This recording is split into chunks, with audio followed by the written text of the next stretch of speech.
नमस्कार दोस्तों, मैं सतपाल वर्मा HSAS अपने YouTube चैनल SP टॉक्स में आपका स्वागत करता हूँ। दोस्तों, आज के वीडियो में हम हरियाणा सरकार के द्वारा जारी क्रॉनिक डिजीज के ट्रीटमेंट की जो रिम्बर्समेंट होती है उस पर नई पॉलिसी जारी की है, अर्थात नई हिदायतें जारी की हैं। उनको लेकर के मैं वीडियो के माध्यम से आपके सामने आया हूँ चर्चा करने के लिए। इसमें आपको सबको मालूम है कि ये क्रॉनिक डिजीज का जो ट्रीटमेंट है वो OPD में भी उपलब्ध है, आउटडोर ट्रीटमेंट उपलब्ध है। इसीलिए ये क्रॉनिक डिजीज को आउटडोर ट्रीटमेंट दिया गया था, क्योंकि हरियाणा सरकार की जो मेडिकल रिम्बर्समेंट की पॉलिसी 6/5/2005 की थी, उसमें OPD ट्रीटमेंट के लिए ऑप्शन देनी पड़ती थी कुछ कर्मचारियों को जो OPD में ट्रीटमेंट लेना चाहते थे, और उनका फिक्स मेडिकल अलाउंस नहीं दिया जाता था, लेकिन वो लिमिटेड था। क्योंकि क्रॉनिक डिजीज का मतलब है दीर्घ अवधि तक चलने वाली बीमारी, लंबे समय तक चलने वाली बीमारी को क्रॉनिक डिजीज कहते हैं। उसमें सरकार के द्वारा 18 बीमारियां घोषित हैं। फिर सरकार ने माना कि जी नहीं, इन 18 बीमारियों के ट्रीटमेंट पर ज़्यादा खर्च होता है, वो जो OPD में फिक्स किया था उतना उपयुक्त नहीं है। तो फिर ये खुला कर दिया कि क्रॉनिक डिजीज पर जितना भी खर्च होगा, चाहे वो OPD पर हो या इंडोर पे, तो सबको मिलता है पता ही आपको, क्या क्रॉनिक हो या ना हो। लेकिन क्रॉनिक के लिए दोनों इंडोर भी और आउटडोर भी ट्रीटमेंट के रिम्बर्समेंट की सुविधा सरकार ने दी थी। समय समय पर सरकार कुछ ना कुछ बदलाव करती रहती है, जैसे जैसी रिक्वायरमेंट होती है। सरकार को बिल के कैलकुलेशन करने में कैलकुलेशन जो कार्यालयों में की जाती है, कंसर्न्ड डीलिंग असिस्टेंटों के द्वारा, वहाँ कोई रिक्वायरमेंट होती है, या सरकार के द्वारा समय समय पर पैकेज रेट वगैरह जारी किए जाते हैं, कोई रेट फिक्स किए जाते हैं। PGI के द्वारा भी रेट फिक्स होते हैं, एम्स के द्वारा भी होते हैं, सेंट्रल गवर्नमेंट के द्वारा भी होते हैं। तो इन सारों को शामिल किया जाता है मेडिकल पॉलिसी में सरकार की।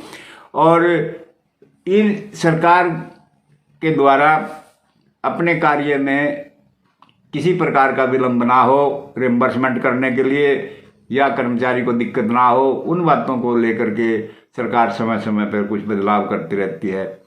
और इसीलिए अब ये नया बदलाव किया है, आप अपने स्क्रीन पर देखिए। 14 जुलाई 2020 को सरकार ने अमेंडमेंट जारी करी है। किसमें?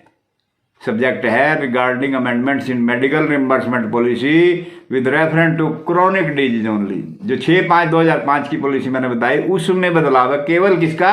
क्रॉनिक डिजीज बीमारियों के लिए, for government employees, pensioner and their dependents in state of Haryana.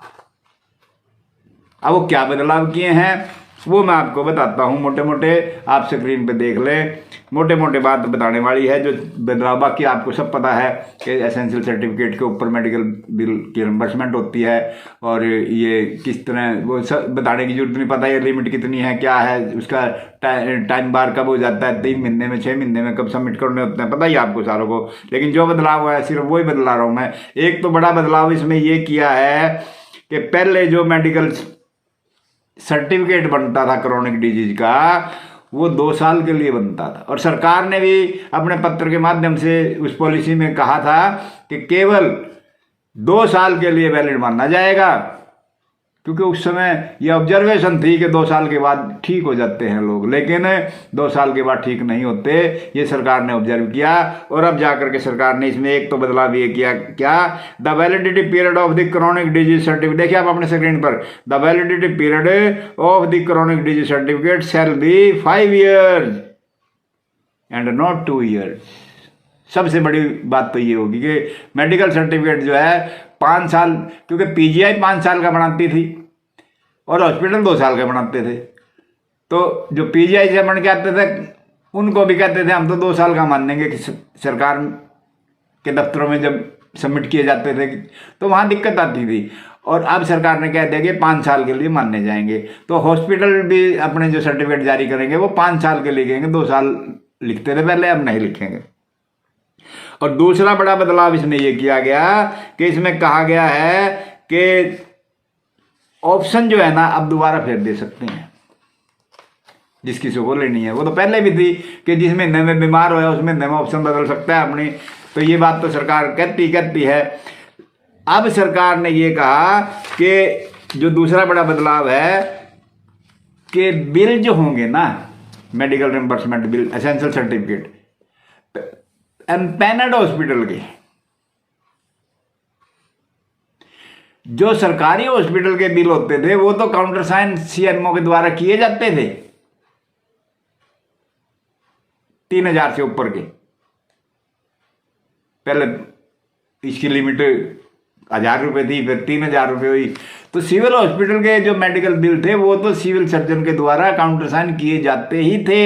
लेकिन अब ये कह दिया, बड़ा बदलाव किया कि जो एम्पैनर्ड हॉस्पिटल के मेडिकल बिल होंगे ना, हालांकि वहां के मेडिकल स्टूडेंट से साइन हो करवा के लाने पड़ेंगे पहले की तरह, लेकिन सबमिट करने से पहले अपने कंसर्न डिपार्टमेंट में सबमिट करने से पहले सीएमओ कंसर्न्ड उसके द्वारा अप्रूव्ड कराया जाएगा ट्रीटमेंट। वो देखेगा कि वह ये जो चार्ज किए हैं हॉस्पिटल ने ठीक है या नहीं है। अर्थात सीएमओ की, सिविल सर्जन की, पहले सीएमओ बोलते थे चीफ मेडिकल ऑफिसर, अब उसका डेजिग्नेशन सिविल सर्जन है, मेडिकल स्टूडेंट भी बोलते हैं उसको। तो वो जो है ना अप्रूव करेंगे, उनकी अप्रूवल जरूर चाहिए दोस्तों। ये कुछ लोगों के बीच में अभी शंका है कि जी हमने तो वहां के मेडिकल स्टूडेंट के साइन करा लिए, एम्पैनर्ड हॉस्पिटल के करा लिए। एम्पैनर्ड हॉस्पिटल के तो करा लिए, सरकार ने अब ये कह दिया, इंस्ट्रक्शन जारी कर दी कि नहीं, सिविल सर्जन से भी कराने होंगे। एक ये बड़ा बदलाव किया है। और दूसरा क्या है, person claiming reimbursement on chronic disease shell not B entitled for medical fixed allowance. ये पहले विधान भी है, वो शर्तें दोहराई जाती हैं ना सारी की सारी। और इसमें एक और कह दिया कि जो ये क्रोनिक डिजीज का सर्टिफिकेट बनवाएंगे वो मेडिकल बोर्ड को 3 महीने पहले जाके कहेंगे, 3 महीने पहले सबमिट करना होगा, उसको अपने आप को पेश करना होगा कि जी मेरा मेडिकल बना दीजिए सर्टिफिकेट क्रोनिक डिजीज का। इसके अलावा दोस्तों एम्पैनर्ड हॉस्पिटल क्या करते थे, वो कुछ कंसल्टेंसी चार्जेज और विजिट फीस लेते थे। तो सरकार का एम्पैनर्ड हॉस्पिटल के साथ ये एग्रीमेंट है कि वो सरकार के द्वारा फिक्स रेट ही ले चार्ज करेंगे। किस चीज का, कि जो वो करते थे कंसल्टेंसी चार्जेज और विजिट फीस। विजिट फीस जो है वो 300 रुपये लेंगे।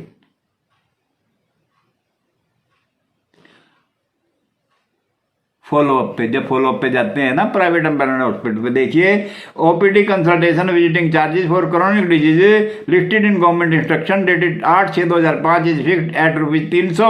It shall be once a month. महीने में एक बार फॉलोअप के लिए जाना पड़ता है तो 300 रुपये चार्ज करेंगे, subject to condition that the patient has visited private hospital empanelled by the Haryana government. लेकिन क्या कहा, this amount shall not be reimbursed. ये उसको रिम्बर्स नहीं होगी। ये इसलिए लिखा दोस्तों, अब आप सोचेंगे कि ये क्यों लिख दिया 300 रुपये।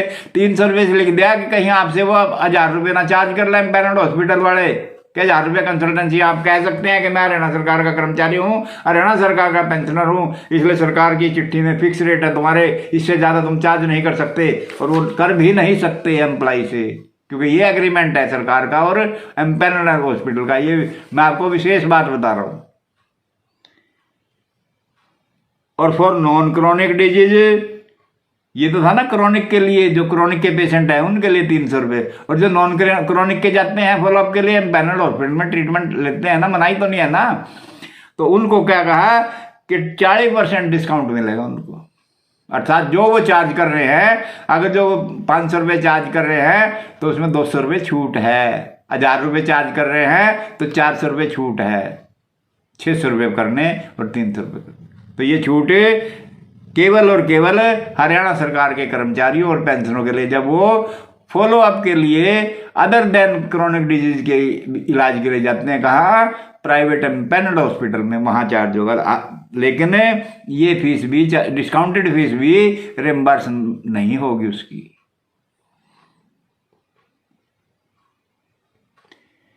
हाउएवर फॉर द अबव, दोनों कौन सी, क्रोनिक डिजीज वाले और नॉन क्रोनिक डिजीज वाले, उसमें कहा the reimbursement of the charges incurred for chronic disease, its follow up and for non chronic disease in private empanelled shall be worked out as per the existing state government reimbursement policy instruction issued from time to time and the entitlement of the beneficiary. कि जो साथ में ये भी देख लो, ध्यान रखना इस बात का कि इसका मतलब ये नहीं है कि जो उसने चार्ज कर लिया वही उसका रिम्बर्समेंट हो जाएगा। नो, आपको मालूम है जो कुछ हॉस्पिटल पीजीआई रेट पर एम्पेनल्ड है और कुछ हॉस्पिटल पीजीआई जमा 75% पर एम्पेनल्ड है, उसके हिसाब से गणना होगी तुम्हारी, वर्कआउट उसी के हिसाब से बिल होगा। इसमें एक बड़ा बदलाव और किया गया है, जो इन्वेस्टिगेशन और डायग्नोसिस प्रोसीजर थे ना प्राइवेट हॉस्पिटल के लिए, उसमें थोड़ा सा शंकाएं थी, वो क्लियर कर दी।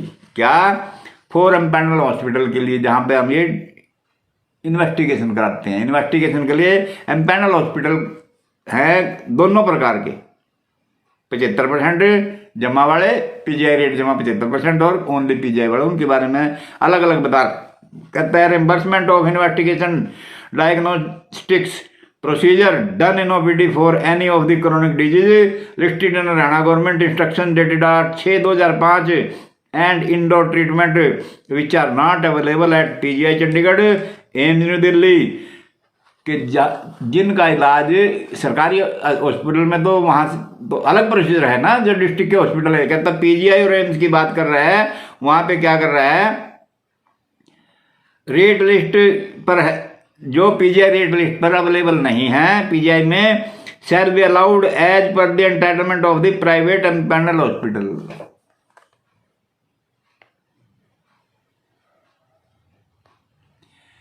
कि जिन इन्वेस्टिगेशन के रेट पीजीआई की लिस्ट में नहीं है और एम्स की लिस्ट में नहीं है, कुछ आते हैं ना ऐसे, उनकी लिस्टों में नहीं है और प्राइवेट एम्पेनल्ड हॉस्पिटल में करा रहे हैं, तो उनका क्या होगा, कहता है जी वो ऐसे होगा, for those private empanelled hospital which are approved at PGI Chandigarh rate जमा 75% of the balance amount, the reimbursement shall be done at 75% of the cost incurred for the investigation diagnosis procedure rate. वहां 75% total amount का दे दिया जाए। ये बात उनके लिए है जो कर्मचारी अधिकारी मेडिकल बिल पास करने पर लगे हुए हैं, उनके ज्ञान की बात है ये। और दूसरे अस्पताल for those private empanelled hospital approved at PGI rate only the reimbursement shall be done at 50%। उनको 50% दे दिया जाए जो केवल पीजीआई रेट पर है, और पीजीआई के रेट लिस्ट में उस इन्वेस्टिगेशन का रेट सैंक्शन नहीं है, उनकी बात हो रहा है। उनके लिए 50% और दूसरों के लिए 75%। और आगे का जो एम्पेनल ही नहीं है हॉस्पिटल, कुछ ऐसे भी तो है ना प्राइवेट हॉस्पिटल, उनके लिए क्या होगा, कहते हैं the reimbursement of investigation diagnostic procedure for indoor treatment, केवल इंडोर ट्रीटमेंट के लिए क्या, which are not available in PGI Chandigarh, AIIMS new Delhi, rate list shall be allowed at the rate 50%। कहता उनके लिए जो लिस्ट में नहीं है, उन्होंने जो चार्ज कर दिया वो 50% दिया जाएगा उसका प्राइवेट हॉस्पिटल का। However the prior clarification of non-validity of such investigation diagnostic procedure in PGI Chandigarh, AIIMS New Delhi rate list shall be obtained from health department। इसकी क्लैरिफिकेशन हेल्थ डिपार्टमेंट से लेनी पड़ेगी। किसके लिए, जो नॉन एम्पेनल्ड हॉस्पिटल में investigation कराई है, प्राइवेट करा लेते हैं, जो 50% तो मिलेगा, लेकिन subject to clarification from health department के जी हाँ ये ठीक है कि नहीं है।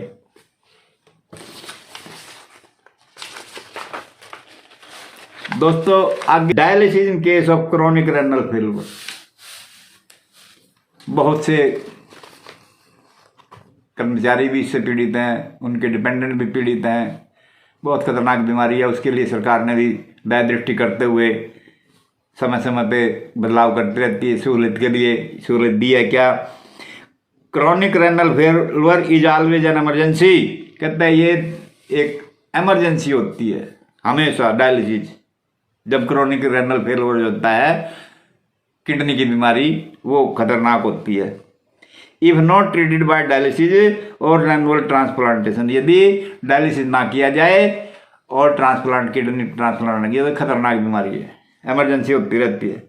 Therefore in such cases the requirement of emergency certificate from the civil surgeon of the concerned district shall be exempted and the patient may be get his her dialysis in any private hospital subject to the following condition। कहता है पहले था ना कि private hospital में यदि कोई कराता है इलाज किसी भी किस्म का तो उसको इमरजेंसी सर्टिफिकेट सीएमओ से लेना पड़ता था, सिविल सर्जन से। कहते हैं यहाँ उसको छूट दी गई है, किसके लिए, केवल इसी जिसकी किडनी खराब है और डायलिसिस होना है, जिसका डायलिसिस पर्पस के लिए एग्जाम्प्ट किया गया। लेकिन निम्नलिखित कंडीशन है क्या, that chronic renal failure condition is to be certified by the nephrology department of territory care institution government private panel hospital.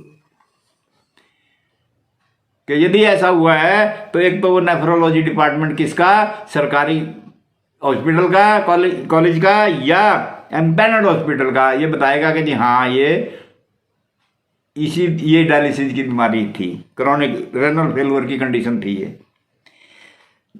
B reimbursement shall be allowed at package rate fixed by government of Haryana for private empanelled hospital and PGI rates for non empanelled hospital. और इसके rate, package rate एक और 14/7/2020 को जारी हुए हैं, उसमें rate दिखाए गए हैं डायलिसिस के, उसी हिसाब से पेमेंट होगी वहाँ पे नॉन एम्पैनल्ड हॉस्पिटल के लिए भी और एम्पैनल्ड हॉस्पिटल के लिए। A certificate may be obtained from the civil surgeon of the concern district to verify the ongoing need for dialysis once in 5 years for chronic disease certificate. कहता है इस बीमारी के लिए भी सर्टिफिकेट लेना होगा कि जहाँ डायलिसिस की जरूरत पड़ती है 5 साल के लिए, 5 साल में एक बार सर्टिफिकेट उसको लेना होगा, अर्थात उसका सर्टिफिकेट भी 5 साल के लागू होगा। तो ये कुछ बदलाव किए थे क्रोनिक डिजीज में। उम्मीद करता हूँ आप लोगों ने बड़े ध्यान से सुनोगे और इनको क्रियान्वित भी करेंगे, और ताकि सबको बेनिफिट हो। मेरी तो यही जो है ना, सबसे जो है ना आशीर्वाद कह लो, हाँ जी, एडवाइस कह लो कि आप अपने जिस सीट पर भी काम कर रहे हैं बड़ी तल्लीनता से करें, नॉलेज से करें, according to provision of rules या पॉलिसी जो है उसके अनुसार करें, और किसी प्रकार का डर भय या दबाव में आकर के काम ना करें। यदि किसी का फायदा हो रहा है तो तुरंत करें, यदि पॉलिसी से नहीं हो रहा है तो मजबूरी है, क्या कर सकते हैं। आप अपनी ड्यूटी पूरी ईमानदारी से दीजिए। इन्हीं शब्दों के साथ मैं आपसे फिर जाने से पहले वही गुजारिश करूंगा कि आप मेरे वीडियो को लाइक और शेयर अवश्य करें, और यदि आपने मेरे चैनल को अभी तक सब्सक्राइब नहीं किया तो दोस्तों तुरंत मेरे चैनल को सब्सक्राइब भी करें दोस्तों, ताकि आपको मेरे अगले वीडियो की नोटिफिकेशन आप तक पहुंचती रहे। और देखिए दोस्तों, आप लाइक और शेयर करते हैं, सब्सक्राइब करते हैं तो मेरा भी हौसला अफजाई होता है, मेरा भी दिल करता है कि मैं आपके पास जल्दी से जल्दी नई वीडियो लेकर के आऊँ। इन्हीं शब्दों के साथ दोस्तों, नमस्कार।